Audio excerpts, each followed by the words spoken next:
தேவனுடைய ஸ்டாண்டர்ட் ஒருபோதும் மாறவில்லை. நீங்க பழைய ஏற்பாட்டு காலத்துல அவரை எப்படி பார்த்தீங்களோ அதே ஸ்டாண்டர்ட் தான் அவர் எப்பொழுதும் இருக்கிறார்.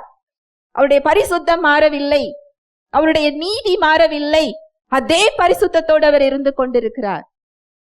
ஆனா கிருபையில புதிய உடன்படிக்கையில அந்த பரிசுத்தத்தை நம்மை செய்ய சொல்லல, அவரே நமக்கு அந்த பரிசுத்தத்தை என்ன செஞ்சிட்டாரு? கொடுத்து விட்டார். இயேசு கிறிஸ்துவே நமக்கு பரிசுத்தமாக மாறிவிட்டார். இயேசு கிறிஸ்துவே நமக்கு மீட்பாக மாறிவிட்டார். இயேசு கிறிஸ்துவே நமக்கு நீதியாக மாறிவிட்டார். இயேசு கிறிஸ்துவே நமக்கு தகுதியாக மாறிவிட்டார். அவரையே நமக்குள் கொடுத்து, அவருடைய வல்லமையை கொடுத்து, அவருடைய வழிகளில் நடத்தி கூட்டி செல்லுகிறார். ஒரு சிறந்த உடன்படிக்கையின் கீழ் நாம் வாழ்ந்து கொண்டிருக்கிறோம். ஹல்லேலூயா.